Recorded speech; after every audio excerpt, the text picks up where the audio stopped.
right, so last time we left off in the middle of working on some proportion kind of problems. We had done 2 of them, and we talked about setting up these ratios, wanting to be careful of a couple of things. One, making sure that units were matching up. So if I put dollars on the top on the left, I put dollars on the top on the right. Okay, or if I put inches on the left-hand side of the expression completely, then I have to have both sets of inches over here, and then both sets of whatever units on the other side. So we're going to take a look at one that's not quite as direct as when we were working before. And there's a couple of different ways to do this. So we have Sheila and Dora. Sheila works the 3.5 hours, and then Dora works the 4.5 hours. So that's how much they each respectively work on a programming project. They're paid a total of $176 for the project. The question is, how much did they each earn if they're paid at the same rate? In other words, they don't evenly split this because they did not do an even amount of time on the project, right? So it's not just everybody contributes and everybody gets the same amount. So we're paying them sort of at a certain rate, like an hourly rate or something like that. So how would you try and start to set this up? We can, in like a proportion form. I just, whenever I read this problem, I just wrote it out as just Okay, so what did you write out? 3.5 hours times x plus 4.5 hours times x equals 176, where x is the rate of how much they get paid per hour. Okay, and that works. That works, but it's not a proportion. We're looking at proportional reasoning here, so I'm going to steer clear of the way you're doing it, not because it's wrong. It's great. You can do that, and you can check it in that way. Okay, so we are going to definitely do proportions on this problem. But we can set up proportions similarly to what you're describing. So you were sort of comparing how much they worked each, right, the number of hours. How do we set a proportion that's the number of hours per person? Like this. So let's put Sheila on top just because she's written first. And we'll put Dora on bottom. So Sheila, and we'll do hours on one side. And we will do the amount that they're paid on the other side. And again, this actually isn't even how I've done it in my notes, but this is one way of doing it. Okay. So we've got Sheila, and how many hours did Sheila work? 3.5. And is it okay if you guys write that as 3.5? Okay. How about Dora? Yeah, so she's 4.5. And I can't exactly write in how much either one of them individually is paid, right? But let's actually let one of them have the pay X. Okay. Let's say Sheila was paid X. If Sheila was paid X, how much was Dora paid? That's right, 176 minus X. Does that make sense? I mean, just whatever was left over. I go pay the one person how much there was left in my pocket. That's my fee. Okay. And then I can solve it with cross multiplication. Okay. So we can do this diagonal and this diagonal. And we can, I'll write it out, but then you're going to grab a calculator to do the decimal multiplication. I have 3.5 times 176 minus X. And then I have 4.5 X on the right. All right, so what is 3.5 times 176? Because I'm going to actually have to distribute on this one, right? I'm going to show you another version that you may like better. But bear with me for just a second. Okay. Remember the title of this section, Proportions and Proportional Reasoning. Okay. All right, so what is 3.5 times 176? 616? Did I hear you right? Okay, good. And then I have minus 3.5x.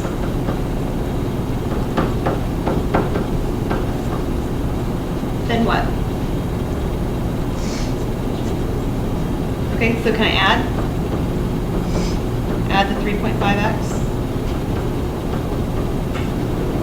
So I have 616 on the left. What's on the right? 8x. I'll divide by 8.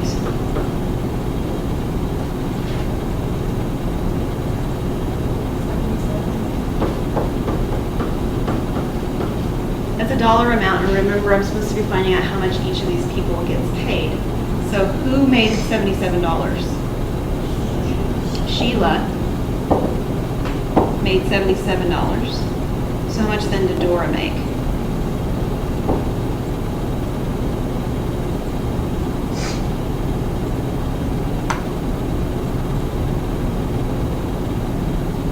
They made 176 together and Sheila made 77. How much did Dora make? 99. Right, she made the rest. 176 minus 77.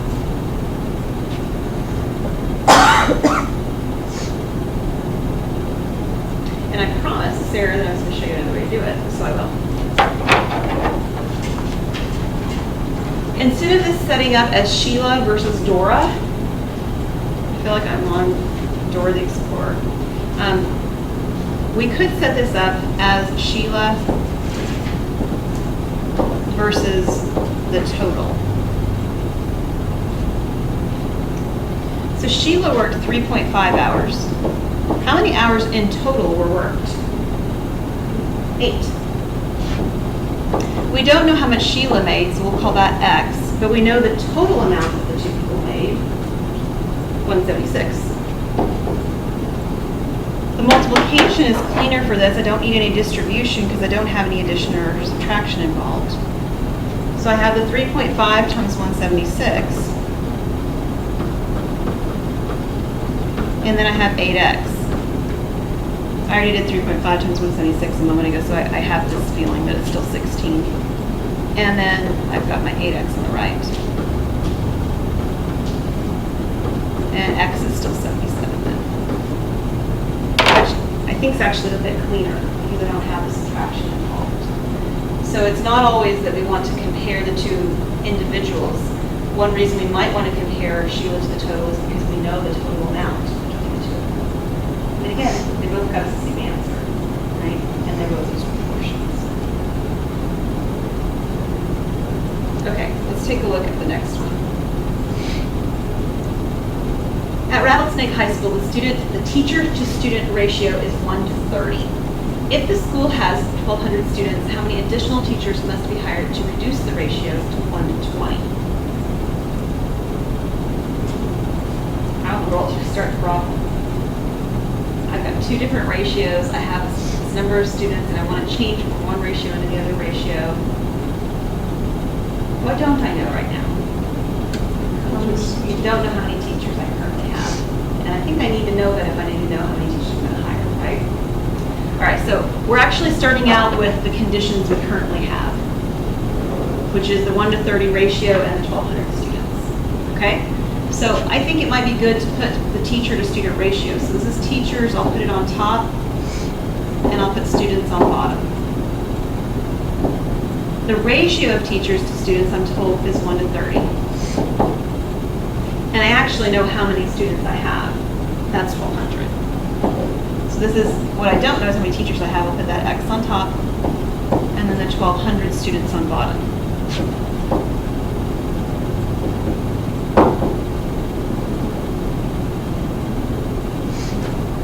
And then I can cross multiply, right?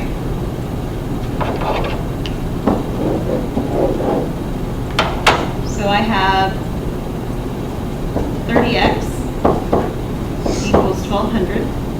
Then what? 5 by 30. 40. So what is 40? It's the number of teachers. This is the number of teachers I have, right? It's not exactly what I was asked to find, but it's part of what I need, right? Now how I'm going to find, now what I need to find rather, is how many teachers I want to have in this. How am I going to find that? One's funny. Right, same thing, but I'm going to use the ratio 1 to 20. So I've got 1 to 20. I still have the same 1,200 students. That didn't change. But just so that I'm clear here, I'm not going to use X because I already used it. Let me use Y, so this will be Y teachers. And we'll cross multiply again, right? So I have 20Y equals what? 1,200, I think. So Y equals 60 teachers, and this is the teachers that are desired. I want to have 60 teachers in my school instead of 40, which means how many more do I need to hire? How many? 20. Okay, so this was the actual question I'm answering, is how many to hire? I need to hire an additional 20 teachers. So is that going to be similar to like a test question that we'll have? It could be. Any of these could be. Yeah. And I think you've got one similar to this in your homework as well, where you're doing a ratio comparison. So. Okay, let's take another one for example. So this is one of those type C questions. A student did this, what's going on with the deal? Mary's working with measurements and writes the following proportion. 12 inches to 1 foot equals 5 feet to 60 inches. How would you help her?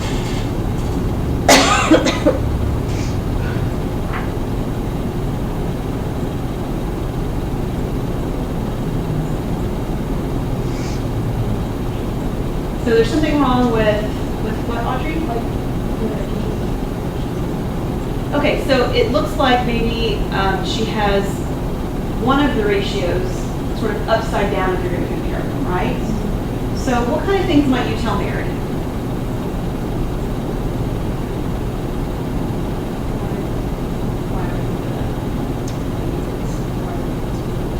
Okay, so you might ask her why she flipped the units. She may not even realize she did it, right? In fact, she likely didn't. So, did you have something, Shayna? Can you just change them all into inches? Well, if you change them all into inches, you're just going to have 12 inches over 12 inches equals 60 inches over 60 inches, which isn't very much information. She's probably trying to find, like, what they're, like, how many need for so many inches or how many inches are taking. Right. And then that was her way of solving it. Yeah. So she probably knows maybe that the 12 inches is the same as 1 foot. And so that's what I think what you're saying, Sarah, is that somebody asked her something like, well, how many inches are there in the 5 feet? And she said, oh, I think there's 60 inches. Which there are. You're looking at me like you're not sure, Shayna. Are you okay? Yeah. Okay. There are 60 inches in 5 feet. So she's right that these ratios are the same ratio. The problem is that the ratio is flipped upside down. Right? So we might see something like this. So in order to compare ratios, which that's what an equal sign is, it's the comparison. We're comparing them, they're equal. Or like you did last time you did some inequalities. Last time you compare something and compare them to when they're not equal. You know, which one's smaller or something like that. So in order to compare ratios, the units need to, let's say match. The units need to match or be in the same order or something like that. Okay, something of that variety. So her ratios are correct. Remember, one of the things that you want to do when you teach is that you want to reinforce to whatever student you're talking with what they did that's right. Her ratios are right. She didn't say 5 feet over 50 inches, right? So she has the right idea. She just has one component of her idea upside down, literally. Here, right? Literally upside down. So her ratios are correct, but the units don't match.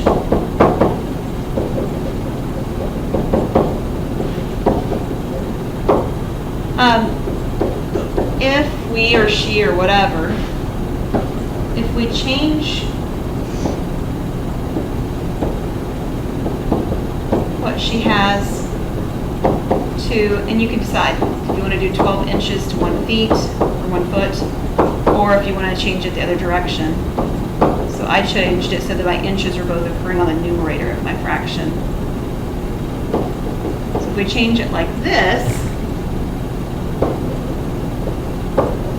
then the ratios are correct. And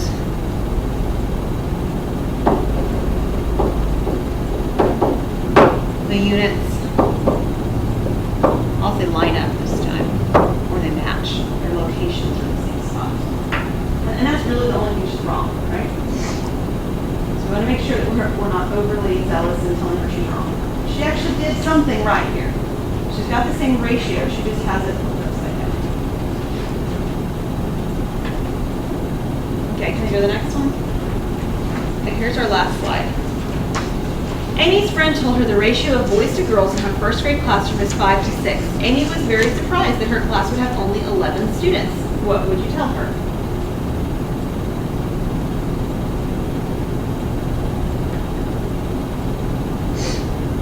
Well, the ratio means that it's boys to girls. But usually the individual numbers in that ratio is how to put it together. Okay, so you might have to tell her something about the fact that this is a ratio, right? I think that's what you're saying. So this is a ratio.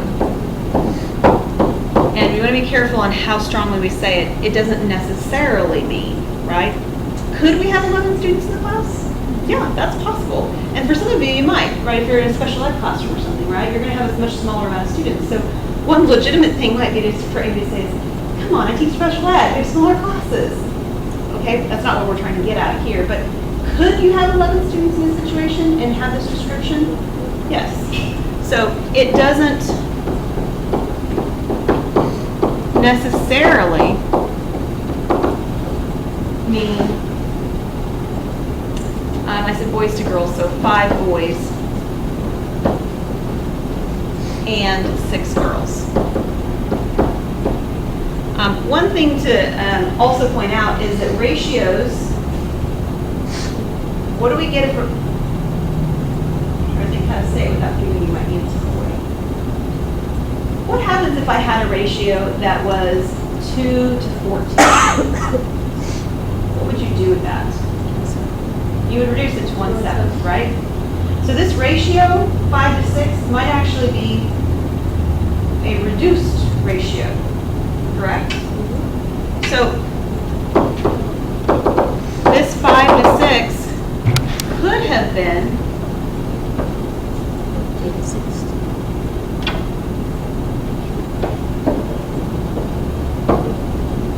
what? Before it was reduced. Yeah, give me an example. Somebody said 10. 10 to 12. Could have been 10 to 12, then reduced. Giving me how many kids? How many students if I think of it that way that she is? 22, right? Giving me 22 students. Which in a traditional first grade classroom is probably pretty realistic, right? 22 students would be a fairly realistic number. If you had some very large classroom, if maybe you have a classroom where you've got a couple of aids situations going on, which sometimes happens as well, maybe it's not 10 to 12. What else could it have been? It could be 15 to 18. So, or maybe even 15 to 18 before it was reduced. How did you get 15 to 18, Jennifer? Because you multiply 3 by 5. Right. So you took the ratio, this reduced ratio that we're reporting, and you multiplied them by 3 instead. And we could multiply them by 4, or by 5, or by 3. We could keep multiplying it, and we would still get ratios that reduced to 5 over 6. So before it was reduced, which would give me how many kids?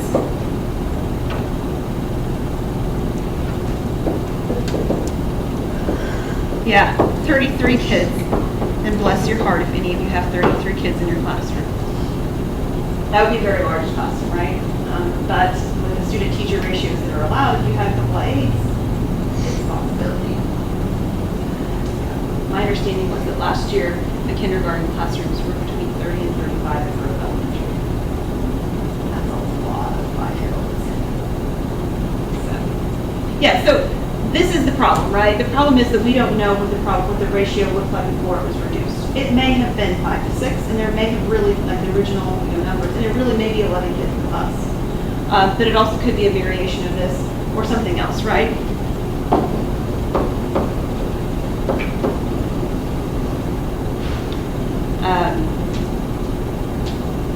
Let's say, let's another ratio reducing to 5, 6.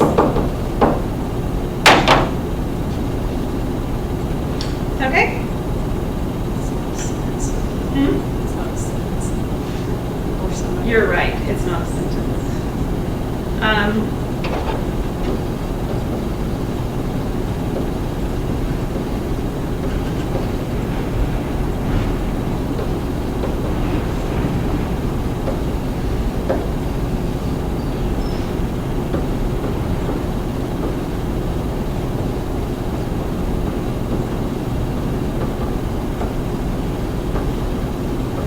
Is that better, Sarah? It is. You're right. It's not good. I'm just saying, it's the bear stuff. Yes, we are super test. Does that make sense? Test is on Tuesday, right? Test is on Tuesday, so pause with me for a moment and we'll talk about the test.